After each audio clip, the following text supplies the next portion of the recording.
Welcome to one nation Telugu news. ముందుగా headlines చూద్దాం.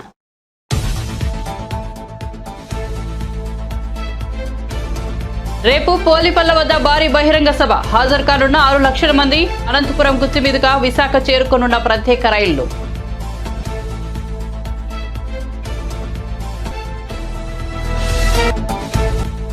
ఉమ్మడి నిజామాబాద్ జిల్లాలో ఘోరం.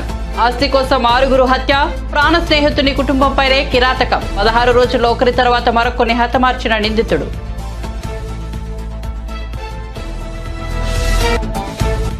రోజాకు టికెట్ ఇవ్వారంటూ ప్రచారం. నాకు టికెట్ రాదని తప్పుడు ప్రచారం చేస్తున్నారని రోజా ఫైర్. కొందరు సునకానందం పొందుతున్నారంటూ రోజా మండిపాటు.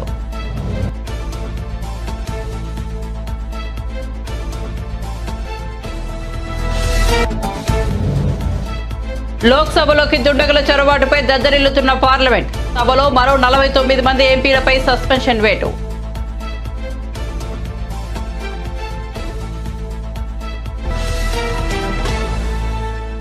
ఇక వార్త వివరాల్లోకి వెళ్తే ఉమ్మడి నిజామాబాద్ జిల్లాలో దారుణం చోటు చేసుకుంది. ఒకే కుటుంబానికి చెందిన 6గురు దారుణ హత్యకు గురి కావడం కలకలం రేపింది. వారం వ్యవధిలోనే ఒక్కొక్కరిని ఓ నిందితుడు హతమార్చినట్లు తెలిసింది. డిచ్పల్లి మండలం మట్లార్కు చెందిన మక్లూర్ ప్రసాద్ అతని స్నేహితుడు ప్రశాంత్ హత్య చేసినట్లుగా చెబుతున్నారు. మక్లూర్ చెందిన ప్రసాద్ కుటుంబం ఆ గ్రామాన్ని వదిలేసి మాచారెడ్డికి వెళ్లిపోయారు. ఆయన భార్య, 2 పిల్లలు, 2 చెల్లెలు ఉన్నారు. ప్రసాద్ కు మక్లూరులో ఓ ఇల్లు ఉంది. ఆ ఇంటిపై కన్నేసిన అతని స్నేహితుడు ప్రశాంత్ వారందరినీ హత్య చేసినట్టు తెలిసిందే. ప్రశాంత్ తన స్నేహితుడి శవాన్ని డిచ్పల్లి హైవే పక్కన పూడ్చిపెట్టారు. ఆ తర్వాత ప్రసాద్ పోలీసుల అదుపులో ఉన్నాడని నమ్మబలికి అతని భార్యను కూడా ప్రశాంత్ తీసుకెళ్లాడు.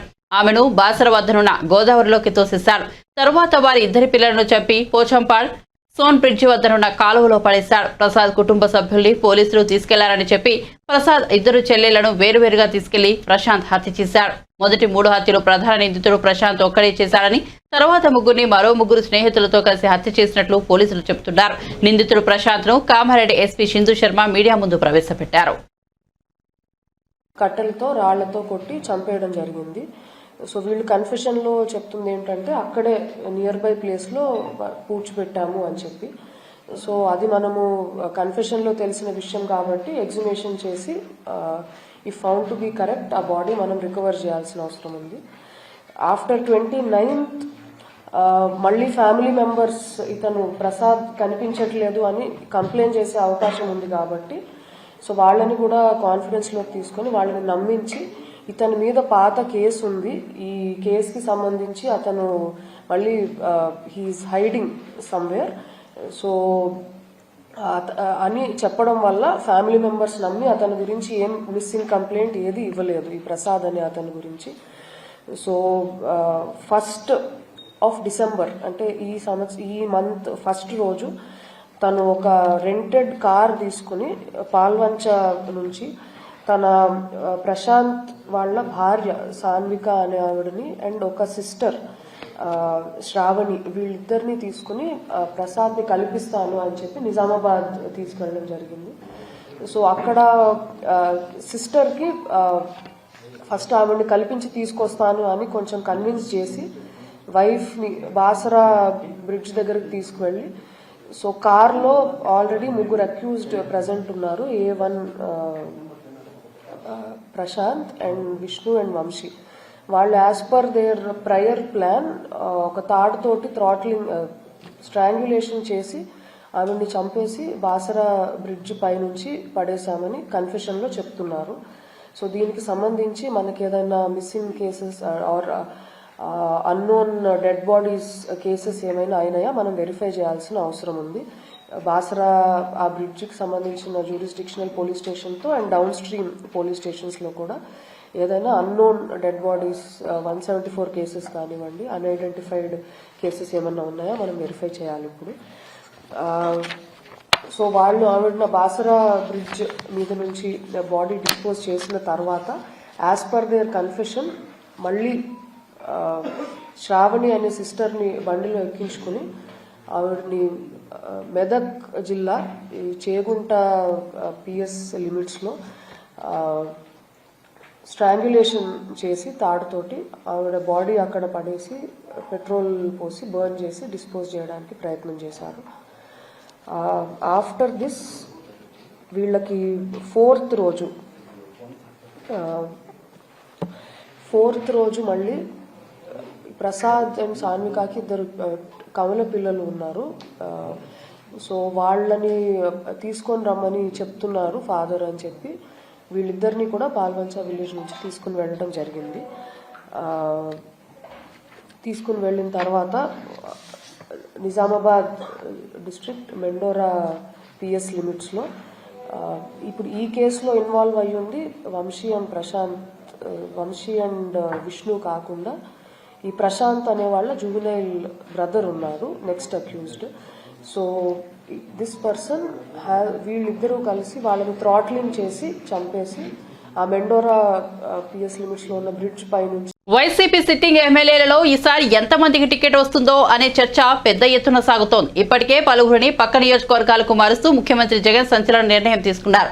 ఈసారి దాదాపు 80 మంది సిట్టింగ్ ఎమ్మెల్యేలను జగన్ పక్కన పెట్టబోతున్నారనే ప్రచారం జరుగుతోంది. మంత్రి రోజాకు కూడా ఈసారి టికెట్ ఇవ్వబోరనే ప్రచారం ఊపందుకుంది. ఈ నేపథ్యంలో రోజా స్పందిస్తూ తనకు టికెట్ రాదని తప్పుడు ప్రచారం చేస్తూ కొందరు సునకానందం పొందుతున్నారని మండిపడ్డారు. వారి ఆశలు ఫలించవని అన్నారు. ఎన్నికల్లో తాను పోటీ చేయడం ఖాయమని ధీమా వ్యక్తం చేశారు. ఒక్కచోట పోటీ చేస్తే గెలుస్తావో లేదో అనే భయంతో చంద్రబాబు పవన్ కళ్యాణ్ 2 చోట్ల పోటీ చేయాలనుకుంటున్నారని 2 నియోజకవర్గాల్లో సర్వేలు చేయించుకున్నారని ఎద్దేవా చేశారు. మీరు పేపర్ తిప్పేసి చూస్తే తెలుస్తుంది. ఎవ్రీ డే గడప గడపకి పల్లె నిద్ర చేస్తూ ఏ విధంగా ప్రజలకి అభివృద్ధి కార్యక్రమాలు భూమి పూజలు చేస్తూ తిరుగుతున్నారో మీరు చూస్తున్నారు. అలాగే క్యాబినెట్ మీటింగ్స్ కానీ లేదా పార్టీ కార్యక్రమాలు ఏవైనా కూడా ఎప్పుడూ ఫస్ట్ వరుసలో నేనే ఉంటా. అండ్ ఈరోజు పచ్చ ఛానళ్ళు తెలుసుకోవాల్సింది ఒక్కటే, వాళ్ళు ఎంత దిగజారిపోయారంటే వాళ్ళకి 175 కాన్స్టిట్యున్సీలో క్యాండిడేట్లు పెట్టడానికి క్యాండిడేట్లు లేక వైఎస్ఆర్సీపీలో ఎవరైనా గొడవ పడితే బాగుంటుంది, ఎవరికైనా సీట్ ఇవ్వకపోతే బాగుంటుంది, మన పార్టీకి వస్తే వాళ్ళకి ఇద్దామని గోతికాడ గుంట నక్కల్లాగా ఎదురు చూస్తున్నారు. సో వాళ్ళకి నేను చెప్పేది ఒక్కటే, మా పార్టీలో ప్రజలకి ఎంత ప్రేమ ఉందో జగనన్న మీద అంతకి రెట్టించిన ప్రేమ మా అందరికీ ఉంది. మేమందరం కూడా జగనన్న పార్టీ పెట్టక ముందు నుంచి ఉన్నాం. మేము అలగటాల్లో కోపపడటాల్లో ఏమీ ఉండదు. జగనన్న ముఖ్యమంత్రి అయితే మేమందరం కూడా ప్రజలకు సర్వీస్ చేసే అవకాశం మాకుంది కాబట్టి ఆయన ముఖ్యమంత్రి అవ్వడానికి మేము 100% పనిచేసేవాళ్ళం. రెండవది, ఎవరి నియోజకవర్గాల్లో వాళ్ళు ప్రజలకి అందుబాటులో ఉన్నారా లేదా, సర్వేల్లో వాళ్ళు గెలుస్తారా లేదా అనేది అందరికీ బుక్స్ ఇచ్చారు, డిస్కషన్ కూడా అయిపోయింది. సో ఎవరికైతే ప్రజల్లో తిరగని వాళ్ళకి సీట్లు లేదు అంటే వాళ్ళకి కూడా అవకాశం ఇచ్చారు. ఒక 8 monthsగా మళ్ళీ తిరిగి సర్వేల్లో కొంచెం పెంచుకోండి అని. ఎందుకంటే ఎక్కడా కూడా జగనన్న మీద ఎవరికి వ్యతిరేకం లేదు. ఎందుకంటే దేశంలో ఏ రాష్ట్రంలో ఏ ముఖ్యమంత్రి చేయనటువంటి విధంగా, ఈ ఆంధ్రప్రదేశ్లో కూడా గతంలో ఏ ముఖ్యమంత్రి చేయనటువంటి విధంగా ప్రతి కుటుంబంలో ఎంతమంది ఉంటే అంతమందికి సంక్షేమాన్ని అందించారు. ప్రతి గ్రామ వార్డులకి ఈరోజు అభివృద్ధిని అందించారు. అలాగే వారికి ఆరోగ్యాన్ని అందిస్తున్నారు, వారి బిడ్డలకి ఈరోజు విద్యను అందిస్తున్నారు, ప్రతి ఒక్కరికి గౌరవంగా ఇళ్ల పట్టాలు ఇచ్చి ఇల్లు ఇస్తున్నారు. ఇంతకన్నా ఏ ముఖ్యమంత్రి దగ్గర ఎవరేం కోరుకుంటారు? ఇక్కడ ఎమ్మెల్యేలు కానీ మంత్రులు కానీ ఒకవేళ ప్రజలకు అందుబాటులో లేక సీటు లేకపోయినా ఆల్టర్నేటివ్ వాళ్ళకి జగన్మోహన్ రెడ్డి గారు ఏం చేయబోతున్నారో కూడా చెప్తున్నారు. కాబట్టి అందుకే ఎక్కడ గొడవలు లేవు, కోపతాపాలు లేవు. అండ్ నా విషయానికి వస్తే, నగిరిలో రోజాకి సీటు లేదు అంటే ఆంధ్రజ్యోతి రాధాకృష్ణ నించుంటాడా లేదా రామోజీ నించుంటాడా? ఆన్సర్ చెప్పాలి. ఈరోజు చంద్రబాబు నాయుడుకి ఒక చోట నించుండే దానికి దమ్ము లేదు, పవన్ కళ్యాణ్కి ఒక చోట నించునే దానికి దమ్ము లేదు. అందుకే రాబోయే ఎన్నికల్లో 2 చోట్ల నించుంటామని చెప్పి సర్వేలు చేయించుకుంటున్నారు. మేము మా ప్రజలకి అందుబాటులో ఉన్నాం కాబట్టే ఈరోజు 2 సార్లు ఎమ్మెల్యేలైనాం, మంత్రులయ్యాం. సో ఖచ్చితంగా 2024 175కి 175 కొట్టబోతున్నాం. మేమందరం కూడా గెలవబోతున్నాం. మళ్ళీ ప్రజల ఆశీస్సులతో ప్రజలకి సర్వీస్ కూడా చేయబోతున్నాం అనేది పచ్చపత్రికలు తెలుసుకోవాలి.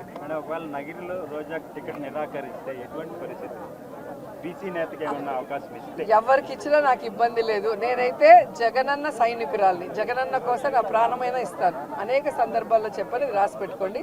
అండ్ ఎవరైతే సునకానందం పొందాలనుకుంటున్నారో రోజాకి సీటు లేదు అని ఒక స్టోరీ లేసి, అది మీకు కొన్ని రోజులకి మాత్రమే సునకానందం. మా కార్యకర్తలకో నాయకులకో ఎవరికి కూడా బాధ లేదు. ఎందుకంటే వాళ్ళకి నిజం తెలుసు నాకు సీటు ఉందని. ఒకవేళ సీటు లేదని మీరు ఆనందపడినా కూడా నాకు ఇబ్బంది లేదు. హైదరాబాద్ ను చలి వణికిస్తోంది. రాత్రిపూట ఉష్ణోగ్రతలు పడిపోతున్నాయి. పగటిపూట కూడా సాధారణం కంటే తక్కువ ఉష్ణోగ్రతలు నమోదవుతున్నాయి. వాకింగ్ కు వెళ్లేందుకు బయట అడుగు పెట్టాలంటే నగరవాసులు భయపడుతున్నారు. రాత్రి ఉష్ణోగ్రతలు సాధారణం కంటే 4 నుండి 5 డిగ్రీలు తక్కువగా నమోదవుతున్నాయి. ఫలితంగా చలిగాలుల తీవ్రత చాలా ఎక్కువగా ఉంటుంది.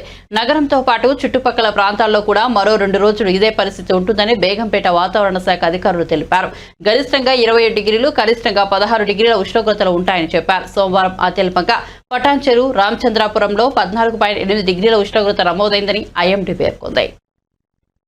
సీఎం రేవంత్ రెడ్డి ఇప్పుడు సిబిఐ విచారణకు ఎందుకు ఆదేశించడం లేదని బీజేపీ మాజీ ఎమ్మెల్యే రఘునందనరావు ప్రశ్నించారు. కాళేశ్వరంపై వివరాలు ఇవ్వాలని కాగ్ కోరిన రాష్ట్ర ప్రభుత్వం ఇవ్వలేదని తెలిపారు. కాళేశ్వరంపై సిబిఐ విచారణ చేయించాలని రేవంత్ రెడ్డి గతంలో డిమాండ్ చేశారని గుర్తు చేశారు. బీజేపీ, బీఆర్ఎస్ ఒకటే అని ప్రచారం చేశారని మండిపడ్డారు. రేవంత్, రాహుల్ గాంధీ మేడిపల్లికి వెళ్లి కేసీఆర్ ని కాళేశ్వరం కరప్షన్ రావు అని అన్నారని తెలిపారు. కాళేశ్వరం పేరుతో కేసీఆర్ లక్షల కోట్లు దోచుకున్నాడు. ఆ డబ్బులను వసూలు చేసి పేద ప్రజల అకౌంట్లో వేస్తా అని రాహుల్ అన్నారని తెలిపారు. రేవంత్ రెడ్డి ఇప్పుడు సిబిఐ విచారణను ఎందుకు ఆదేశించడం లేదు అని ప్రశ్నించారు. రేవంత్ కు ఉన్న అభ్యంతరం ఏంటి, ఎందుకు లేఖ రాయడం లేదు అంటూ ప్రశ్నలు సంధించారు. కాళేశ్వరం ప్రాజెక్టును మేడిగడ్డ వరకే పరిమితం చేయాలని చూస్తున్నారు. కుట్ర జరుగుతోందని మండిపడ్డారు. కాంగ్రెస్ పార్టీ మీద అనుమానం వస్తోందని సంచలన వ్యాఖ్యలు చేశారు. ఆ రాష్ట్ర ముఖ్యమంత్రి స్వయాన ఉత్తరం రాసి భారత ప్రభుత్వానికి దీని మీద సిబిఐ విచారణ జరిపించమని అడిగాడు. లేదా సుప్రీంకోర్టు ఇన్వాల్వ్ అయి సుప్రీంకోర్టు ఉత్తర్వులు ఇచ్చి సిబిఐ విచారణకు ఆదేశించారు. ఇవి ఈ దేశంలో ఉన్నటువంటి సిబిఐ విచారణకు ఆదేశించినటువంటి సందర్భం. నేను ఇలా కాంగ్రెస్ పార్టీ టీపీసీసీ ప్రెసిడెంట్గా కాళేశ్వరం అంటే వాళ్ళకి ఏటీఎం అని చెప్పి రాహుల్ గాంధీ దగ్గర నుంచి రేవంత్ రెడ్డి గారి దాకా మాట్లాడిండ్రు కదా. నేను ఇలా ఒకటే సూటి మాట్లాడుతున్నా రేవంత్ రెడ్డి గారిని. చాలా విషయాల లోపల మీరు సమాచార హక్కు చట్టం కింద సమాచారం తెచ్చుకుంటారు. మీ దగ్గర చాలా ఫైళ్ళు ఉంటాయి, చాలా ఇన్ఫర్మేషన్ ఉంటుంది అని చెప్తారు కదా. మీరు గెలిచి అధికారంలోకి వచ్చి ముఖ్యమంత్రిగా ప్రమాణ స్వీకారం చేసిన మొదటి రోజే నాలాంటి వాళ్ళు మేము ఎక్స్పెక్ట్ చేసినామంటే రేవంత్ రెడ్డి గారు ఒక ఉత్తరం రాస్తారు భారత ప్రభుత్వానికి, భారత ప్రధానమంత్రి గారికి. In the capacity of chief minister of Telangana 1,00,000 కోట్ల అవినీతి జరిగిందని ఆరోపణలు చేసినటువంటి కాళేశ్వరం ప్రాజెక్టు మీద సిబిఐ విచారణ జరుపుమని ఒక సింగిల్ పేజ్ ఉత్తరం రాయడం లోపల, 4 లైన్ల ఉత్తరం రాయడం లోపల రేవంత్ రెడ్డి గారికి ఉన్నటువంటి ఇబ్బంది ఏంటి, కలుగుతున్నటువంటి అవస్థ ఏంటి అనేది ఇలా తెలంగాణ సమాజం అడుగుతుంది. నీకెందుకు డౌట్ వచ్చింది రఘునందన్ అని మీరు అంటుండొచ్చు. ఎందుకు డౌట్ వచ్చిందంటే గత వారం రోజులుగా పేపర్లలో, టీవీలలో చర్చనంతా ఒక మేడిగడ్డ వరకే కన్ఫైన్ చేసేటువంటి కుట్ర జరుగుతుంది. మేడిగడ్డ కుంగింది మేడిగడ్డ కాబట్టి ఎఫ్ఐఆర్ ఏం చేస్తారు, టీపీసీసీ ఉపాధ్యక్షుల వారు పోయి మేడిగడ్డ మీదనే ఎఫ్ఐఆర్ రిజిస్టర్ చేపిస్తారు. దాని మీదనే ఆ ఎఫ్ఐఆర్ని సిబిఐకి ఇవ్వని హైకోర్టులో వాళ్ళే పిటిషన్ వేస్తారు. అంటే what is the interest and what is the intensity of the case. Kaleshwaram అంటే ఒక మేడిగడ్డ కాదు. మేడిగడ్డ కట్టింది కాళేశ్వరాన్ని దోసుకున్న ఆయన కాదు. మేడిగడ్డ కట్టింది ఎల్ఐన్టీ అనేటువంటి కంపెనీ. మీరు ఏం చేస్తా ఉన్నారు, మొత్తం 1,00,000 కోట్ల ప్రాజెక్ట్ అయిన కాళేశ్వరాన్ని చిన్నదిగా చేసి చూపెట్టి కేవలం మేడిగడ్డ వరకే మీ టీపీసీసీ ఉపాధ్యక్షుల వారు ఇచ్చినటువంటి కంప్లైంట్ మీద మేడిగడ్డ వరకే మీరు దాన్ని కేసుని కన్ఫైన్ చేస్తూ సిబిఐ విచారణ అంతవరకే అడగాలనుకుంటున్నారా? ఏమంటారు ఇక్కడ, మీరే చేయాలని మంత్రి అంటారు, మేం చేయమని ఎల్ఎన్టీ కంపెనీ అంటారు. ఇది కూడా రఘునందన్ రావు కవిత్వం కాదు. నిన్న మంత్రి సమీక్షించారు, మొన్న రాత్రి ముఖ్యమంత్రి గారు సమీక్షించారు. ఏమంటారు, ఎల్ఎన్టీ ఇది కుంగింది అన్న తెల్లారి ఎల్ఎన్టీ నుంచి ఒక ప్రతినిధి ఒక ఉత్తరం ఇచ్చిండని చెప్పి పేపర్లలో వార్త వచ్చింది. ఏమని, ఎల్ఎన్టీ అనే సంస్థనే ఈ కుంగిపోయినటువంటి మేడిగడ్డని పూర్తిగా తమ సొంత ఖర్చుతో రిపేర్ చేస్తుంది అని అప్పుడు ఉన్నటువంటి బీఆర్ఎస్ ప్రభుత్వం ఒక కింది స్థాయి అధికారితో ఒక ఉత్తరం ప్రజలకు ఇచ్చి రాష్ట్ర ప్రభుత్వం మీద భారం పడతలేదని నమ్మించేందుకు ప్రయత్నం చేసింది. నిన్న ఎల్ఎన్టీ ప్రతినిధులు వైస్ ప్రెసిడెంట్ హోదాలో ఉన్నటువంటి వ్యక్తి గౌరవ ఇరిగేషన్ శాఖ మంత్రి ఉత్తమ్ కుమార్ రెడ్డి గారితో కలిసి జరిపిన మీటింగ్ లో ఆయన ఏమంటాడంటే, మేము ప్రాజెక్టు కట్టడం ఎప్పుడో పూర్తి అయిపోయింది, మేడిగడ్డ కట్టిన తర్వాత మేము 2022వ సంవత్సరం వరకే మెయింటెనెన్స్. విశాఖపట్నంలోని షీలానగర్ ఈఎస్ఐ ఆసుపత్రి ప్రాంగణాన్ని ఆంధ్రప్రదేశ్ బీజేపీ రాష్ట్ర అధ్యక్షురాలు దగ్గుపాటి పురంధేశ్వరి పరిశీలించారు. ఈ సందర్భంగా మీడియాతో మాట్లాడుతూ ప్రభుత్వంపై వివాదాస్పద వ్యాఖ్యలు చేశారు. కడప విమానానికి ఫుల్ ఆక్యుపెన్సీ ఉందంటే అనుమానాలు కలుగుతున్నాయని ఆరోపించారు. విశాఖలో భూముల దోపిడీ కోసం వాళ్ళంతా ఇక్కడికి వస్తున్నట్లు కనిపిస్తోందని ఆమె విమర్శలు గుప్పించారు. మెట్రో రైలు కోసం కేంద్ర ప్రభుత్వంపై అభండాలు వేస్తున్న రాష్ట్ర ప్రభుత్వం డిపిఆర్ ఎప్పుడు సమర్పించారో ప్రజలకు చెప్పాలని పురంధేశ్వరి ప్రశ్నించారు. కావచ్చు, మరి వాల్టర్ డివిజన్కి సంబంధించి ఇవాళ 695 కోట్ల రూపాయలు మరి రైల్వే మినిస్ట్రీ ఇచ్చింది. మరి ఇక్కడ జోన్ మోడర్నైజేషన్కి, అదే విధంగా ఇక్కడ జోన్కి సంబంధించి, రైల్వే జోన్కి సంబంధించి మొన్న అశ్విని వైష్ణవ్ గారు వచ్చినటువంటి సందర్భంలో వారు స్వయంగా చెప్పారు, అయ్యా బాబు నేను భూమి అడిగాను, 103 కోట్ల రూపాయలు నేను కేటాయించడం కూడా జరిగిపోయింది, కానీ ఇప్పటి వరకు మీరు భూమి ఇవ్వలేదు అని స్వయంగా అశ్విని వైష్ణవ్ గారు చెప్పారు. అప్పటి వరకు మీరేమంటున్నారు, ప్రతి ఒక్కరు కూడా కేంద్ర ప్రభుత్వం పట్టించుకోవడం లేదు అని చెప్పినటువంటి దానికి మొన్న అశ్విని వైష్ణవ్ గారు వచ్చినప్పుడు వారి ధీటైనటువంటి జవాబు ఇచ్చారు. కనుక రాష్ట్ర ప్రభుత్వాన్ని మేము డిమాండ్ చేస్తున్నాం, ఇక్కడ ఉన్నటువంటి ప్రజల్ని మోసం చేసేది మీరు భూమి ఇవ్వకుండా మీరు ఇవాళ డివిజన్ రాలేదు అని చెప్పడం సరికాదు, మీరు వెంటనే ఆ ల్యాండ్ కేటాయించండి అని చెప్పి మేము చేస్తున్నటువంటి ఒత్తిడి. అదేవిధంగా మెట్రోకి మేము చాలాసార్లు మేము అభ్యర్థిస్తున్నాము, కానీ మాకు అసలు ఎటువంటి సమాధానం కేంద్ర ప్రభుత్వం నుండి రావట్లేదని చెప్తున్నారు. డిపిఆర్ మీరు ఎప్పుడు ఇచ్చారు కేంద్ర ప్రభుత్వానికి? ఇప్పటి వరకు కూడా మెట్రోకి సంబంధించినటువంటి డిపిఆర్ ఇవ్వకుండా ఆ అభాండం అన్నది కేంద్ర ప్రభుత్వం మీద, భారతీయ జనతా పార్టీ మీద వేయడం ఎంతవరకు సమంజసం అని చెప్పి మేము వేస్తున్నటువంటి ప్రశ్న. అదేవిధంగా ఇవాళ చూసినట్లయితే ఆంధ్ర యూనివర్సిటీ మన బిడ్డలకి మెరుగైనటువంటి నైపుణ్యంతో కూడినటువంటి మేలైనటువంటి నాణ్యమైనటువంటి విద్యనిస్తూ వారికి రేపు మంచి పౌరులుగా తీర్చిదిద్దవలసినటువంటి ఆంధ్ర యూనివర్సిటీ ఇవాళ అచ్చంగా వైఎస్ఆర్సీపీ ఆఫీసుగా మారిపోయింది అనేటువంటి భావన విశాఖపట్నంలో నివసిస్తున్నటువంటి ప్రతి సిటిజన్ మనసులో ఉన్నటువంటి విషయం అని చెప్పి మేము భావిస్తున్నాం. ఇందాక చెప్పాం మేము ఎట్లా సిజిహెచ్ఎస్ సెంటర్ని ఇక్కడ ఇచ్చామని, కానీ రాష్ట్ర ప్రభుత్వం కేజీహెచ్కి ఏమి న్యాయం చేసింది అని చెప్పి మేము అడుగుతున్నాం. ఇవాళ మనం మెటర్నిటీ వార్డుకి వెళ్తే గర్భిణీ స్త్రీలు ఇద్దరిద్దరు ఒకే మంచం మీద పడుకుని మనకు కనపడుతూ ఉంటారు. అంటే అంతటి అధ్వాన్న పరిస్థితుల్లో కేజీహెచ్ ఉంటే మనకి అదొక రకమైనటువంటి హెరిటేజ్గా మనం భావిస్తుంటే ఆ హాస్పిటల్కి ఏమి న్యాయం రాష్ట్ర ప్రభుత్వం చేసింది అని చెప్పి మేము వేస్తున్నటువంటి ప్రశ్న. అదేవిధంగా మద్యంతో తాగి మరి మనం చూసాం అక్కడ ఉన్నటువంటి గ్యాస్ట్రోఎంట్రాలజీ వార్డులో దగ్గర నెలకి 1,00,000 మంది, సంవత్సరానికి 1,00,000 మంది చనిపోతున్నారు అని చెప్పి వస్తుంది. కనుక నాణ్యత లేనటువంటి మద్యాన్ని మీరు ప్రజలకి సరఫరా చేసి వారి ప్రాణాలతో మీరు చెలగాటం ఆడటం లేదా అని చెప్పి భారతీయ జనతా పార్టీ ప్రశ్నిస్తుంది. అదేవిధంగా ఇన్సెంటివ్స్, ఐటీకి విశాఖపట్నం అన్నది చాలా అనువైనటువంటి ప్రాంతం, కానీ ఐటీ ఇన్సెంటివ్స్ ఏదైతే ఉందో 4.5 సంవత్సరాలు మీరు అసలు ఐటీకి ఇవ్వలేదు. అది మాత్రమే కాకుండా హెచ్ఎస్బిసి మరి ఐబిఎం ఏవైతే ఉన్నాయో వారు విశాఖపట్నాన్ని వదిలి వెళ్ళిపోయారు. మీరు చాలా గర్వంగా ఇన్ఫోసిస్ని మేము తీసుకొచ్చామని చెప్పి అంటున్నారు. ఇన్ఫోసిసు రాష్ట్ర ప్రభుత్వం తీసుకుని వస్తే రాలేదండి. ఇన్ఫోసిస్ వారంతటి వారే వచ్చారు, రెంటల్ భవనంలో ఉన్నారు. రాష్ట్ర ప్రభుత్వం ఏ మాత్రం కూడా వారికి సహకారం అందించలేదు అనేటువంటి విషయం ఇది సత్యం అని చెప్పి మీ అందరికీ తెలియజేస్తున్నాను.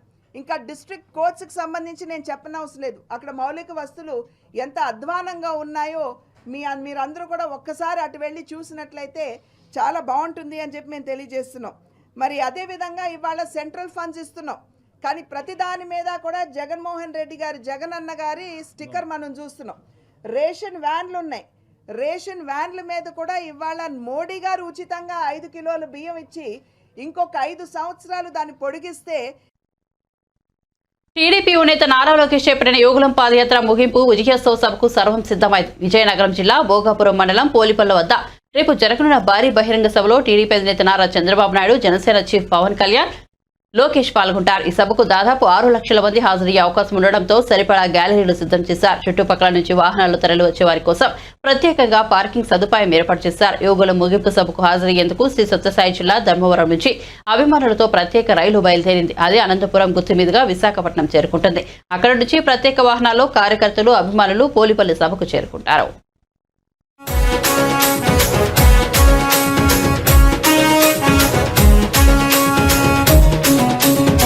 ముఖ్యమంత్రి వైఎస్ జగన్మోహన్ రెడ్డి ఏపీ ఇంధన శాఖ అధికారులను అభినందించారు. ఏపీకి అత్యుత్తమ ఇంధన సామర్థ్య అవార్డు వచ్చిన నేపథ్యంలో సీఎం జగన్ ఇంధన శాఖ ఉన్నతాధికారులు కలిశారు. ఈ సందర్భంగా ముఖ్యమంత్రి జగన్ వారిని అభినందించారు. కాగా ప్రతిష్టాత్మక national energy conservation award 2023 AP దక్కించుకుంది. ఈ క్రమంలో క్యాంప్ కార్యాలయంలో సీఎం జగన్ ను ఇంధన శాఖ ఉన్నతాధికారులు సోమవారం కలిశారు. వారు సీఎం జగన్ ను కలిసి అవార్డు వివరాలను తెలియజేశారు. ఇక ఇటీవల ఢిల్లీలో రాష్ట్రపతి ద్రౌపది ముర్ము చేతుల మీదుగా ఏపీ అధికారులు అవార్డును అందుకున్నారు. అయితే వరుసగా 2 సార్లు అవార్డును దక్కించుకుని ఏపీ రికార్డు సృష్టించింది. ఇక ముఖ్యమంత్రి జగన్ ను కలిసిన వారిలో ఇంధన శాఖ special chief secretary K Vijayanand, AP Genco MD KVN Chakradhar Babu, AP Transco MD B Mallareddy, AP CSC M chief executive officer BAVP Kumar Reddy పాల్గొన్నారు.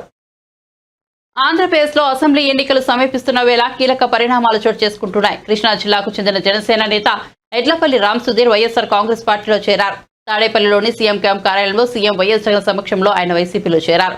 రామ్ సుధీర్ తో పాటు పలువురు నేతలు వైఎస్ఆర్సీపీలో చేరారు. వాళ్ళందరికీ వైఎస్ జగన్ కండువాలు కప్పి సాధారణంగా పార్టీలోకి ఆహ్వానించారు. ఈ కార్యక్రమంలో మంత్రి జోగి రమేష్ పాల్గొన్నారు. కృష్ణా జిల్లా పెడ నియోజకవర్గానికి చెందిన ఎడ్లపల్లి రామ్ సుధీర్ జనసేన అధ్యక్షుడు పవన్ కళ్యాణ్ అనుసరిస్తున్న విధానాలు నచ్చక వైసీపీలో చేరుతున్నట్టు తెలిపారు. జనసేన నేత ఎడ్లపల్లి రామ్ సుధీర్ సీఎం జగన్ పాలన మెచ్చి తమ పార్టీలో చేరారని మంత్రి జోగి రమేష్ అన్నారు. వచ్చే ఎన్నికల్లో వైసీపీ విజయం కోసం కలిసి పనిచేసేందుకు నిర్ణయం తీసుకున్నారని తెలిపారు. ఎన్నికల నాటికి చంద్రబాబు నాయుడుతో మిగిలేది పవన్ కళ్యాణ్ ఒక్కరే. జనసేన నేతలు కార్యకర్తలు ఎవరు ఆ పార్టీలో ఉండరని జోగి రమేష్ విమర్శించారు. ఆత్మాభిమానాన్ని చంపుకుని చంద్రబాబుకు మద్దతు ఇవ్వొద్దంటూ జనసేన కార్యకర్తలకు పిలుపునిచ్చారు. పవన్ కళ్యాణ్ని ఒక లీడర్గా రేపు రాబోయే రోజుల్లో ఒక ముఖ్యమంత్రి అభ్యర్థిగా అందరూ కూడా గుర్తించారు, గౌరవించారు. కానీ నేను ఆ స్థాయి కాదు. నేను చంద్రబాబు నాయుడికి తాబేదోడుగానే ఉంటాను, చంద్రబాబు నాయుడిని మోస్తాను, చంద్రబాబు నాయుడిని ముఖ్యమంత్రి చేయడం కోసమే పనిచేస్తానని చెప్పేసి స్పష్టంగా ఈ రాష్ట్ర ప్రజలకు చెప్పాడు. మీ ద్వారా జనసేన నాయకుల్ని కార్యకర్తలను కూడా కోరుతా ఉన్నా, మీరు ఆత్మాభిమానాన్ని చంపుకొని చంద్రబాబు నాయుడికి సపోర్ట్ చేయొద్దని చెప్పి అడుగుతా ఉన్నా. ఎందుకంటే మీరు ఆ రోజున సపోర్ట్ చేస్తే 2014లో ఆ తర్వాత మీ లీడర్ని పవన్ కళ్యాణ్ని ఏ విధంగా దూషించింది మర్చిపోవద్దండి. ఆయన తిడితే తిట్టారు, ఆయన కుటుంబ సభ్యుల్ని సైతం రోడ్ల మీద తిట్టిన పరిస్థితులు మీరు మర్చిపోవద్దండి. ఒకానొక దశలో బాలకృష్ణ ఏ విధంగా మాట్లాడాడో కూడా మీరు మర్చిపోవద్దండి. వాళ్ళకి సంబంధించిన సామాజిక వర్గానికి సంబంధించిన బ్లడ్ మిమ్మల్ని ఎక్కించుకోమని చెప్పిన పరిస్థితులు కూడా మర్చిపోవద్దండి. ఇవన్నీ కూడా గుర్తుపెట్టుకోమని, రేపు రాబోయే రోజుల్లో మంచి జరగాలి అంటే, అభివృద్ధి జరగాలి అంటే, మన భవిష్యత్తు యువత భవిష్యత్తు ముందుకు వెళ్ళాలి అని అంటే జగన్మోహన్ రెడ్డి గారి నాయకత్వాన్ని మీరందరూ కూడా కలిసికట్టుగా ఆయన అడుగులు అడుగువేయమని చెప్పేసి మిమ్మల్ని అందరినీ కూడా కోరుతూ, ఎడ్లపల్లి రామ్ సుధీర్ లాగా సోదరులు చాలామంది రేపు రాబోయే రోజుల్లో జనసేన నుంచి వైఎస్ఆర్ కాంగ్రెస్ పార్టీలోకి చేరబోతా ఉన్నారు. వాళ్ళందరినీ కూడా మనస్ఫూర్తిగా మీరందరూ కూడా గుండెల మీద చేసుకోండి, ఒకసారి ఆలోచన చేసుకోండి. తప్పనిసరిగా మీ అందరికీ కూడా మంచి గౌరవిస్తాం. మీరందరూ కూడా వైఎస్ఆర్ కాంగ్రెస్ పార్టీలోకి మిమ్మల్ని అందరం కూడా ఆహ్వానిస్తాం. జనసేన పార్టీ రాష్ట్ర సంయుక్త కార్యదర్శి, కృష్ణా జిల్లా జనసేన పార్టీ నాయకుడు, పెడన నియోజకవర్గ పార్టీ బరువు బాధ్యతలు మోసే ఏకైక నాయకుడు ఎడ్లపల్లి రామ్ సుధీర్ గౌరవ ముఖ్యమంత్రి జగన్మోహన్ రెడ్డి గారి నేతృత్వంలో ఈరోజు వైఎస్ఆర్ కాంగ్రెస్ పార్టీలో చేరినందుకు వారికి మనస్ఫూర్తిగా స్వాగతం పలుకుతూ, జగన్మోహన్ రెడ్డి గారి మంచి పరిపాలన, జగన్మోహన్ రెడ్డి గారి నాయకత్వం ఈరోజు రాష్ట్ర భవిష్యత్తుకు అవసరం, యువతకి అవసరం. అక్కడ ఉన్న పరిస్థితులు పవన్ కళ్యాణ్ గారిని ఒక లీడర్గా వైద్య రంగంలో సీఎం జగన్ చరిత్ర సృష్టించారని మంత్రి విడుదల రజని తెలిపారు. ఆరోగ్యశ్రీ చరిత్రలోనే సీఎం జగన్ అతిపెద్ద మైలురాయికి శ్రీకారం చుట్టారని అన్నారు. ఆరోగ్యశ్రీ పథకాన్ని 5 లక్షల నుంచి 25 లక్షల వరకు సీఎం జగన్ పెంచారన్నారు. రాష్ట్రంలో ఉన్న ప్రతి ఒక్క పేదవారికి ఉచిత వైద్యం అందించడమే లక్ష్యంగా వైసీపీ ప్రభుత్వం పనిచేస్తోందని మంత్రి విడుదల రజని తెలిపారు. సరికొత్త ఫీచర్స్ తో ఆరోగ్యశ్రీ కార్డులను లబ్ధిదారులకు పంపిణీ చేస్తున్నామన్నారు. 3257 ప్రొసీజర్స్కి పెంచి రాష్ట్రంలో ఏ విధంగా పేదవాడి ఆరోగ్యం కోసము పేదవాడికి ఉచిత వైద్యం అందించేందుకు ఏ విధంగా అడుగులు ముందుకు వేస్తున్నారో మీ అందరూ కూడా చూస్తూ ఉన్నారు. మరి సరిగ్గా మనం చూసినట్టయితే 2007లో వైఎస్ఆర్ గారు ఆరోగ్యశ్రీ పథకం ప్రవేశపెడితే మరి ఇదే పథకాన్ని ఒక డెకేడ్ తర్వాత అంటే 10 సంవత్సరాల తర్వాత ఆయుష్మాన్ భారత్ అనే పేరుతో మరి దేశవ్యాప్తంగా ఏ విధంగా అమలైందో మీరందరూ కూడా చూశారు. మరి ఈరోజు మనం మాట్లాడుకుంటున్నటువంటి ఈ ఆరోగ్యశ్రీ పథకం దేశానికే ఆదర్శంగా నిలిచింది. మరి రాష్ట్ర వ్యాప్తంగా కూడా మనం చూసుకుంటే ఈరోజు ముఖ్యమంత్రి గారు పెంచినటువంటి ప్రొసీజర్స్ 3257 ప్రొసీజర్స్ ఈరోజు మనం ఏటా చూసుకున్నట్టయితే సుమారు 4000 కోట్ల వరకు కూడా ఈరోజు ఆరోగ్యశ్రీకి మనము ఒక సంవత్సర కాలంలోనే మనము బడ్జెట్ని మనం కేటాయిస్తూ ఉన్నాము, దీన్ని ఖర్చు చేస్తూ ఉన్నాము. ఈ ఆరోగ్యశ్రీ పథకం మనం చూసినట్టయితే టీడీపీ హయాంలో 5 ఏళ్లకి కలిపి 5000 కోట్లకు పైగా వాళ్ళు ఖర్చు చేయడం జరిగింది. కేవలము 5100 కోట్లకు పైగా వాళ్ళు ఖర్చు చేయడం జరిగింది టీడీపీ హయాంలో. మరి ఈరోజు ఇందాక నేను చెప్తున్నట్టుగా ఈరోజు జగనన్న పాలనలో ప్రతి ఒక్క సంవత్సరానికే 4000 కోట్లు మనం ఆరోగ్యశ్రీ కింద ఖర్చు చేస్తున్నామంటే ఒక్కసారి ఆలోచన చేయండి. పేదవాడి ఆరోగ్యం పట్ల, పేదవాడి బాగోగుల పట్ల, పేదవాడికి ఆరోగ్య భరోసా ఇచ్చేదానికి మన మనస్సున్న ముఖ్యమంత్రి గారు ఏ విధంగా పరితపిస్తున్నారు. మరి మనం చూసుకున్నట్టయితే నెట్వర్క్ హాస్పిటల్స్ టీడీపీ హయాంలో మనం చూసుకున్నట్టయితే 748 ఉండేవి. మరి ఈరోజు జగనన్న హయాంలో మరి నెట్వర్క్ ఎంపానల్డ్ హాస్పిటల్స్ మనం కనుక చూసుకున్నట్టయితే 2300కు పైగా ఈరోజు ఎంపానల్డ్ హాస్పిటల్స్ మనకు పనిచేస్తూ ఉన్నాయి. మరి దీన్ని బట్టి మీరు ఒక్కసారి ఆలోచన చేయండి, ఏ విధంగా నెట్వర్క్ హాస్పిటల్స్ పరిధిని పెంచి పూర్తి స్థాయిలో కూడా రాష్ట్ర ప్రజలకు ఒక మెరుగైన వైద్య సేవలు, నాణ్యమైన వైద్య సేవలు మనం అందిస్తున్నాము.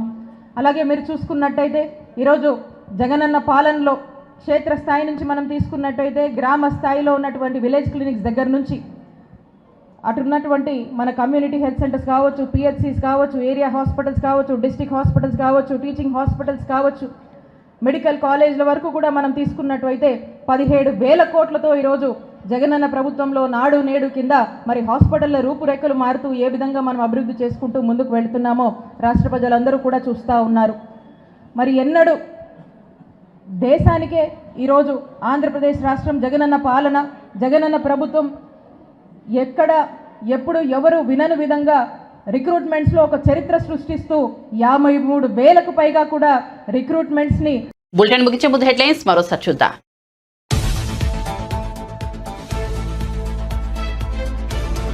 రేపు పోలిపల్ల వద్ద భారీ బహిరంగ సభ, హాజరు కానున్న 6 లక్షల మంది. అనంతపురం గుత్తి మీదుగా విశాఖ చేరుకోనున్న ప్రత్యేక రైళ్లు.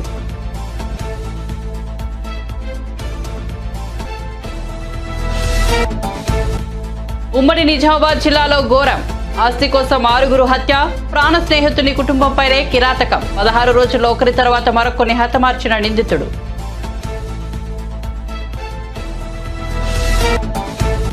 రోజాకు టికెట్ ఇవ్వారంటూ ప్రచారం, నాకు టికెట్ రాదని తప్పుడు ప్రచారం చేస్తున్నారని రోజా ఫైర్. కొందరు సునకానందం పొందుతున్నారంటూ రోజా మంటిపాటు.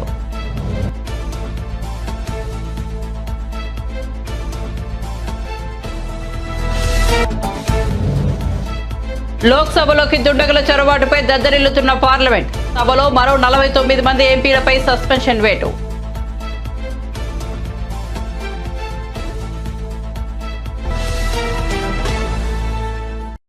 మరిన్ని అప్డేట్స్ కోసం చూస్తూనే ఉండండి వన్ నేషన్ తెలుగు న్యూస్.